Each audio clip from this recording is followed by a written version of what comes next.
Hi guys, welcome to Learn Automation Online. Previous videoல test case design டெக்னிக்ன்றது ஒன்று எதுக்காக நமக்கு தேவைப்படுது அப்படிங்கிறத டீட்டெயிலாக பேசியிருந்தோம். அன்ஃபார்ச்சுனேட்லி அந்த வீடியோவோட ஆடியோ ரொம்ப புவர் குவாலிட்டியாக இருக்கு. I'm extremely sorry. முடிஞ்ச வரைக்கும் ஹெட்செட் போட்டு கொஞ்சம் அமைதியான இடத்துல உட்காந்து கேட்டிங்கன்னா தான் என்ன பேசுகிறோன்னே கேட்க முடியும். எடிட்டிங் பண்ணும்போது எங்கேயோ அவுட்புட் மிஸ் ஆயிடுச்சு. ஆக்சுவல் வீடியோ ஃபைலும் என்கிட்ட இல்லை. So there is no way I could reproduce that. இனிமேல் அந்த மாதிரி நடக்காத மாதிரி பார்த்துக்கிறேன். ஃபைன். இந்த வீடியோவில் நம்ம என்ன பார்க்க போகிறோம் அப்படின்னா, அந்த டெஸ்ட் கேஸ் டிசைன் டெக்னிக்ஸோட டைப்ஸ் என்னென்ன அப்படிங்கிற எல்லாத்தையும் ஒரு ஓவர் வியூ பார்த்துட்டு அண்ட் ஈக்குவலன்ஸ் பார்ட்டிஷனிங்னா என்ன அப்படிங்கிறத பற்றி பேசுவோம். ஸோ இந்த டெஸ்ட் கேஸ் டிசைன் டெக்னிக்ஸை நம்ம 3 மேஜர் கேட்டகரிக்கு கீழே பிரிக்கலாம். ஒன்று ஸ்பெசிஃபிகேஷன் பேஸ்டு டெக்னிக், இன்னொன்று ஸ்ட்ரக்சர் பேஸ்டு டெக்னிக், மூணாவது எக்ஸ்பீரியன்ஸ் பேஸ்டு டெக்னிக். இந்த ஸ்பெசிஃபிகேஷன் பேஸ்டு டெக்னிக்கு கீழே தான் equivalence partitioning, boundary value analysis, decision table, state transition diagram, use case testing, அப்புறம் ஆர்த்தோகனல் அரேஸ், இது எல்லாமே வருது.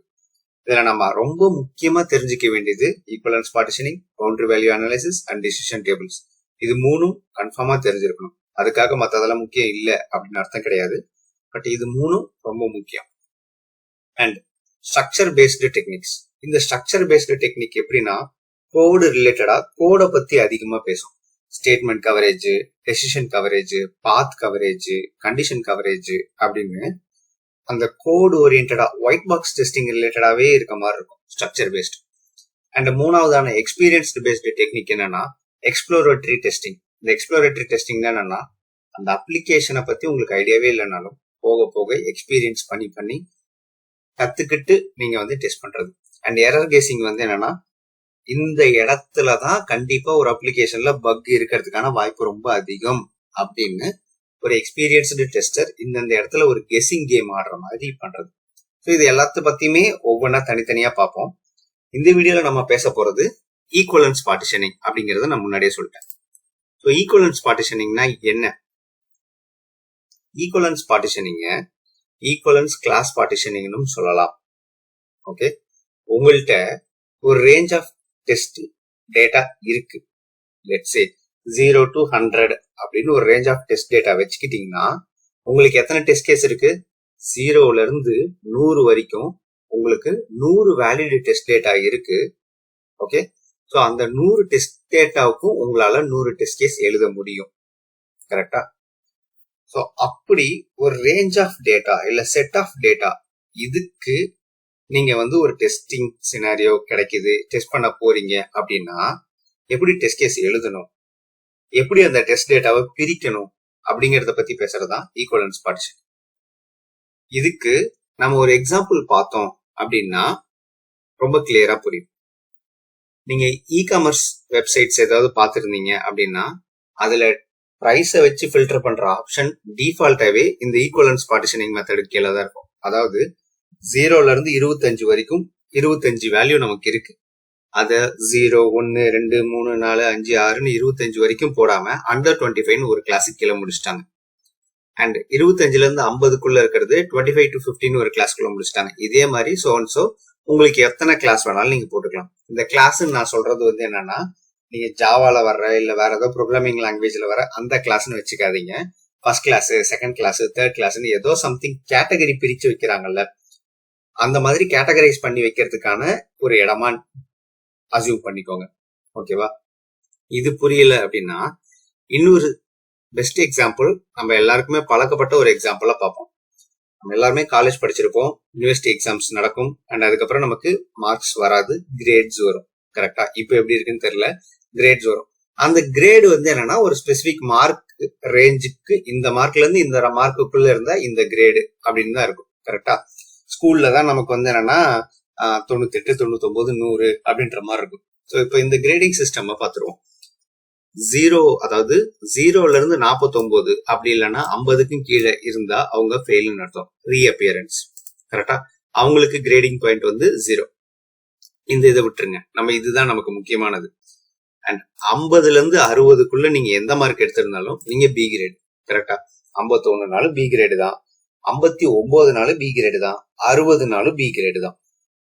ஸோ இந்த கிரேடிங் சிஸ்டம்லால எல்லாம் நமக்கு நல்லது நடக்குதுன்னா 60 மார்க் எடுத்தவனும் பி கிரேடுன்னு தான் சொல்லிக்கணும், 50 மார்க் எடுத்தவனும் பி கிரேடுன்னு தான் சொல்லிக்கணும். ஸோ அதே மாதிரி 61ல இருந்து 70க்குள்ள அப்படின்னு வந்தா பி பிளஸ், இப்படி 100 வரைக்கும் இருக்கு. இப்போ இது 0 to 100 அப்படிங்கிறது தான் இங்க சினாரியோ. 0ல இருந்து 100 வரைக்கும் நமக்கு 100 டெஸ்ட் டேட்டா இருக்கு. இந்த 100 டெஸ்ட் டேட்டாவுக்கும் ஒவ்வொரு டெஸ்ட் கேஸ்ன்னு எழுதுனோம்னா கூட நமக்கு 100 டெஸ்ட் கேஸ் ஆயிடுச்சு. அப்படி எனக்கு 100 டெஸ்ட் கேஸ் எழுத முடியாது. கரெக்டா? இதான் நம்ம ப்ரீவியஸ் வீடியோல பிரச்சனையா பார்த்திருந்தோம். இருக்கிற எல்லா வேலிட் டெஸ்ட் டேட்டாவுக்கும் நம்ம டெஸ்ட் கேஸ் எழுதிக்கிட்டே போனோம் அப்படின்னா நம்மளோட டெஸ்ட் கேஸ் வந்து ரொம்ப பெரிய லிஸ்டா போயிடும். அப்படி இல்லாம எனக்கு 50க்கு கீழே என்ன வந்தாலும் அது ஃபெயிலு தான். கரெக்டா? அப்போ நான் 0 தனியா டெஸ்ட் பண்ண தேவையில்ல, 1 தனியா டெஸ்ட் பண்ண தேவையில்ல, 2, 3, 4ன்னு இப்படி 50 வரைக்கும் இருக்கிற எதையுமே நான் டெஸ்ட் பண்ண தேவையில்ல, 49 வரைக்கும் இருக்கிறது. ஸோ நான் என்ன பண்ணலாம் அப்படின்னா இந்த 0ல இருந்து 50க்குள்ள இருக்கிறதுல ஏதாவது ஒரு 3 நம்பர் மட்டும் எடுத்துக்குவேன். இப்போ 49ன்னு எடுக்கிறேன், ஃபெயிலு. 35ன்னு எடுக்கிறேன், ஃபெயில்னு வருது. 0ன்னு எடுக்கிறேன், ஃபெயில்னு வருது. இதோட நான் டெஸ்ட்டை நிறுத்திக்குவேன். இதுக்கு மேல நான் டெஸ்ட் எழுத மாட்டேன் இதுக்கு. ஸோ இந்த இடத்துக்கு ஒரு 3 டெஸ்ட் கேஸ் இல்ல 2 டெஸ்ட் கேஸ், அவ்வளவுதான். அண்ட் அதே மாதிரி அடுத்த செட்டுக்கு 50ல இருந்து 60க்குள்ள எனக்கு எந்த டேட்டாவை எடுத்தாலும் எனக்கு பி அப்படிங்கிற அந்த கிரேடு தான் கிடைக்க போகுது. ஸோ நான் 50 அப்படிங்கறது ஒன்னு எடுத்து பார்ப்பேன், 59ன்னு ஒன்னு எடுத்து பார்ப்பேன், 60ன்னு ஒன்னு எடுத்து பார்ப்பேன், பாஸ் ஆகுது, அவ்வளவுதான். ஸோ இதுக்கு ஒவ்வொரு 51, 52, 53, 54ன்னு இருக்கிற எல்லா 10யுமே நான் கொடுக்க மாட்டேன். என்ன சொல்றேன்றது புரியும்னு நினைக்கிறேன். ஸோ இந்த ரேஞ்சுக்குள்ள ஏதாவது 1-2 டேட்டா ஆர் ஒரு டேட்டா எடுத்து பார்த்தா அதுவே போதுமானது. இருக்கிற எல்லாத்தையும் நீங்க எடுத்து பார்க்கணும்னு அவசியம் கிடையாது. ஸோ இப்படி செக்மெண்டா நம்ம பிரிச்சு வைக்கிறதுக்கு பேரு தான் கிளாஸஸ் பார்ட்டிஷனிங். இத ஈக்குவலா பிரிச்சு வைக்கிறோம், அதுதான் ஈக்குவலன்ஸ் கிளாஸ் பார்ட்டிஷனிங். இந்த ரேஞ்சில வந்து ஏதாவது ஒரு கண்டினியூவேஷன் இருக்கும், ஒரு டீவியேஷனே இல்லாத மாதிரி இருக்கும், சம்பந்தமே இல்லாத ஒரு நம்பருக்கு போற மாதிரி இருக்காது. ஸோ நீங்களே அதை ஈக்குவலா ஏதோ ஒரு ரேஞ்சில் அதை பிரிச்சு வைக்கிறதுக்கு ட்ரை பண்ணுவீங்க. ஓகேவா? ஸோ இந்த ரேஞ்ச் ஆஃப் வேல்யூஸ்குள்ள இருக்கிறதுல ஏதோ ஒரு வேல்யூவை எடுத்தாவே எனக்கு இந்த என்டையர் சினாரியோவையும் கவர் பண்ணதா அர்த்தம். 91ல இருந்து 100க்குள்ள இருக்கிற அந்த 9 இதே நான் எடுத்து டெஸ்ட் பண்றதுக்கு பதிலா 91 இல்ல 100ன்னு மட்டும் வச்சு டெஸ்ட் பண்ணி 2 டெஸ்ட் பண்ணாவே போதும், எனக்கு 9 கவர் பண்ண மாதிரின்னு அர்த்தம். புரியுதா? ஸோ இந்த பாயிண்ட் என்ன சொல்ல வர்றேன் அப்படின்னா, ஈக்குவலன்ஸ் கிளாஸ் அப்படின்னு சொல்றது நம்ம எந்த மாதிரி டிட்டர்மைன் பண்ணணும் அப்படின்னா, அந்த ரேஞ்சில் இருக்கிற எல்லா இன்புட் டேட்டாவும் ஒரே மாதிரியான அவுட்புட்டை தான் கொடுக்கணும். அதாவது 91ன்னு கொடுத்தாலும் அது ஓ கிரேடுன்னு தான் கொடுக்கணும், அவுட்ஸ்டாண்டிங்னு கொடுக்கணும். 92ம் அவுட்ஸ்டாண்டிங் தான் கொடுக்கணும். ஓகேவா? இது போக நான் அடிஷ்னலா இன்னொரு நெகட்டிவ் இன்வாலிட் சினாரியோ நான் என்ன எழுதிக்கிட்டேன் அப்படின்னா, கிரேட்டர் தென் 100. அந்த கிரேட்டர் தென் 100 எனக்கு வந்து என்னன்னா இன்வாலிட் டேட்டா. ஸோ அந்த டெஸ்ட் கேஸ் எனக்கு ஃபெயில் ஆகணும். அந்த சிஸ்டம் வந்து என்னன்னா எனக்கு கிரேட்டர் தென் 100 வேல்யூ வந்து அலோவ் பண்ணவே கூடாது. ஒரு 100 டெஸ்ட் கேஸ் எழுத வேண்டிய இடத்துல ஈக்குவலன்ஸ் பார்ட்டிஷனிங் மூலமா நான் என்ன பண்ணிட்டேன் அப்படின்னா, குறைஞ்சது ஒரு 10 டெஸ்ட் கேஸ்க்குள்ளே இந்த டோட்டல் நம்பர் ஆஃப் சினாரியோஸ் எல்லாத்தையுமே அடக்கிட்டேன். ஓகே? ஸோ இப்படிதான் நம்ம டெஸ்ட் கேஸ் டிசைனிங் ஒவ்வொரு டெக்னிக்ஸ் அடுத்ததெல்லாம் பேசுறதை வச்சு ஒரு பெரிய லிஸ்டா போக வேண்டிய டெஸ்ட் கேசஸ கம்மி டெஸ்ட் கேசஸா மாத்துவோம். அட் த சேம் டைம் எஃபெக்டிவா எல்லா சினாரியோவும் கவர் பண்ற மாதிரியான ஒரு விஷயத்தையும் அச்சீவ் பண்ணுவோம். அடுத்தடுத்த வீடியோஸ்ல பவுண்டரி வேல்யூ அனாலிசிஸ் இன்னும் மற்ற டெக்னிக்ஸ் எல்லாத்த பத்தியும் டீடைல்டா பேசுவோம். சப்போஸ் இதுல ஏதாவது டவுட் இருந்தது அப்படின்னா கமெண்ட்ல சொல்லுங்க. இது ரொம்ப ஸ்ட்ரெயிட் ஃபார்வர்ட், இதை பெருசா குழப்பிக்கிறதுக்கு ஒன்றும் கிடையாது. ஓகேவா? இந்த வீடியோ உங்களுக்கு பிடிச்சிருந்துச்சுன்னா லைக் பண்ணுங்க. டவுட்ஸ் ஆர் சஜஷன்ஸ் இருந்ததுன்னா கமெண்ட்ல சொல்லுங்க. என்னோட ஒர்க் உங்களோட ஃப்ரெண்ட்ஸ்க்கும் யூஸ் ஆகும் அப்படின்னு தோணுச்சுன்னா அவங்களுக்கும் ஷேர் பண்ணுங்க அண்ட் அவங்களையும் சப்ஸ்கிரைப் பண்ண சொல்லுங்க. நெக்ஸ்ட் வீடியோல பார்க்கலாம். Cheers. Thanks.